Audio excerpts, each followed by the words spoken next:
isa sa mga ayaw namin doon sa Universal Healthcare Law ay yung pagiging pagkakaroon ng PhilHealth ng tinatawag natin na quasi-judicial powers, no? Quasi-judicial powers, ibig sabihin, they are the accuser, they are the prosecutor, they are even the judge, and they are the executioner. Paano ka makakalaban doon, di ba, ang mga ospital? Isa sa nais ipaglaban ng Private Hospital Association of the Philippines ang pag-aalis sa tinatawag na quasi-judicial power ng PhilHealth. Paliwanag ni Dr. De Grano, maaaring maging one-sided sa paghatol sa kanila kaya walang laban ang mga ospital kapag nagdesisyon na ito na hindi tanggapin ang kanilang claims.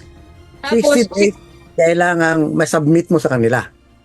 They have 60 days dapat to pay us. Ang problema, wala silang limit. Pwede nilang gawing 120 days, pwede nilang huwag bayaran. Yung iba nga, years na eh.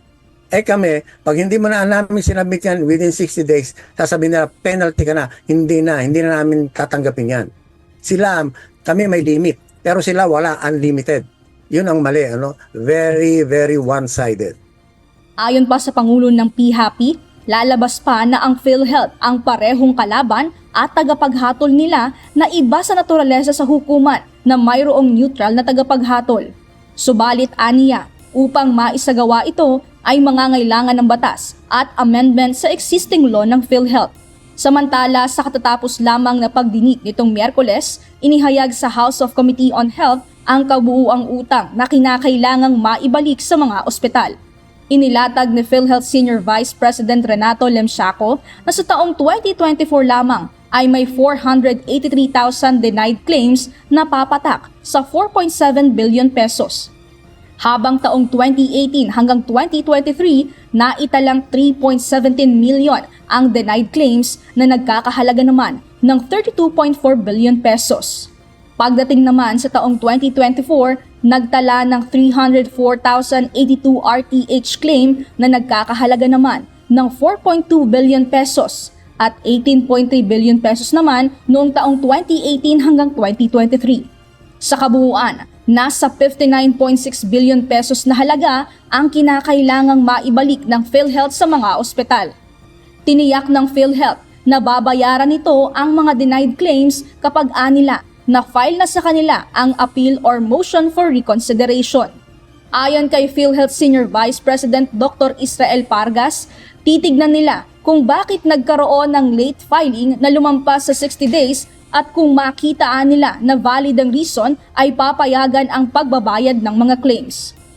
Mr. Chair, we can assure each and every member of PhilHealth that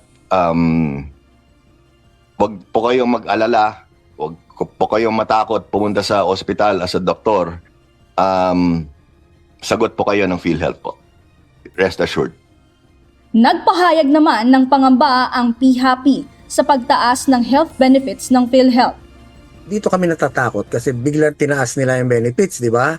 Ang dialysis walang bayad, di ba? So ibig sabihin, lahat ng services sa dialysis, halos lahat yan kukunin yan ng ospital. I-advance yan ng ospital. So, paano pag hindi bayaran yan? Di ba? Mapapatigil ang services ng dialysis center. Sa kasalukuyan, ayon kay De Grano, ay patuloy pa rin naman aniya ang negosasyon at reconciliation sa PhilHealth. Subalit sa katatapos lamang ng mga pagdinig ay wala pa aniyang nagiging pag-uusap sa dalawang panig.